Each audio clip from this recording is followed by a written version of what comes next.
mean, this program is going to be fantastic. That is what I know.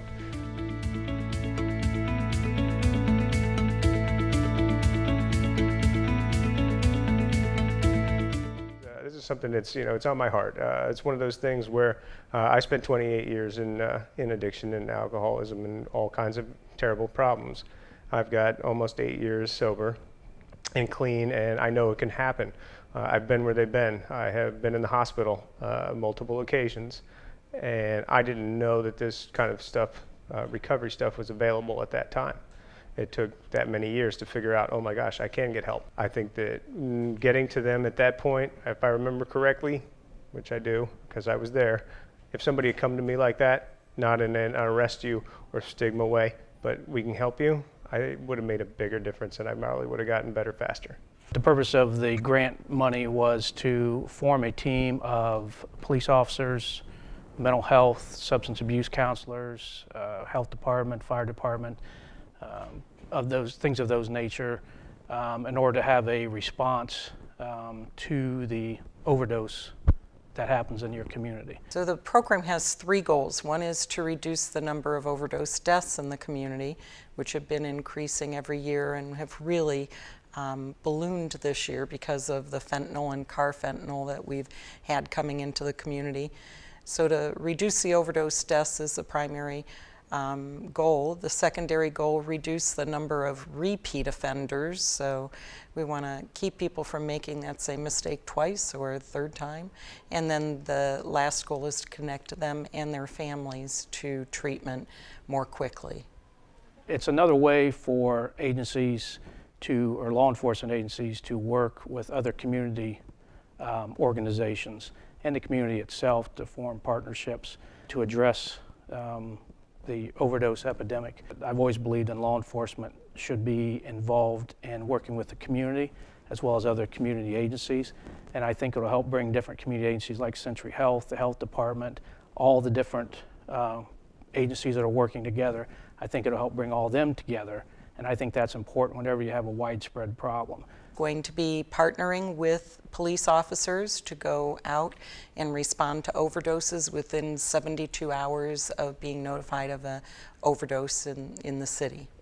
And then we're making home visits on that, reaching out to the people or persons involved in that, and trying to seek if they're wanting any treatment, need any treatment, and then basically just giving them the outreach support that they may or need in the future. And that some people may not be receptive to it at first, but we're there just to be there if they need it or want it and stuff, and have that information available to them. Before it was always just had the person or persons in the criminal justice system, and that's not for everyone. It's more leaning towards the right solution for each individual. It's more individualized than that. So if the person needs help or is on the fence about seeing help, and that they have another avenue of seeking that avenue, and that instead of just being in the criminal justice system where they're doing time for a certain crime or crimes that may be addressing part of the issue but not the overall solution.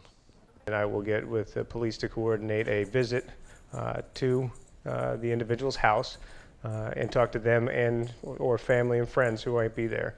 The next step is to get us to them, make a connection, know that there is help. And then it will be coordinating if they say yes, which, of course, that's my ultimate goal, is for them to say, yes, I need some help, is to not wait. And there'll be follow-ups, 30, 60, 90, up to a year or more of follow-ups to find out where they are, how they've been doing, where they are in their recovery, with collecting the information so that we can see what's working, what's not. And the percentage rate of recovery was phenomenal, being able to get to the sickest of the sick instantly or as fast as humanly possible when they're in that vulnerable spot of I don't want to die, but I don't know if I can get help or not. It's all about getting them into recovery. It's all about saving lives. I think Findlay is really looking for new programs to try and address the opioid epidemic, and we've got a lot of programming available in Findlay, but not always do the people who need to know about it.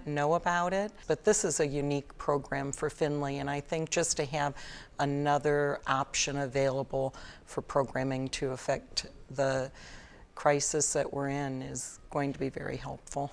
We should never stop trying different things and doing whatever we can to try to, be proactive in dealing with this.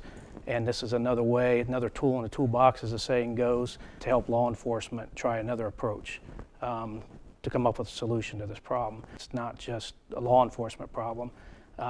It's everybody's problem, and the more input and the more help we can get in solving that problem, I think the better off we'll be. So if you get various aspects trying to solve this problem, various perspectives, various different approaches, hopefully we can come up with something that'll work for everyone. It's more of a collaboration, a closer knit between all the organization working together as one team to help solve this epidemic that seems to be growing more and more each day.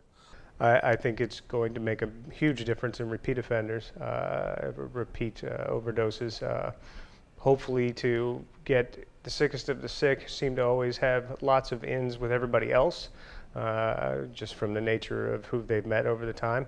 And when those people see them and they're in recovery and doing well, I think it'll make a big difference in some of the ones who are on the fence about whether or not they can get help. So I think it will increase the number of people who stop using, start getting in recovery, start being, part of the society, living happy, joyous, and free, that kind of thing.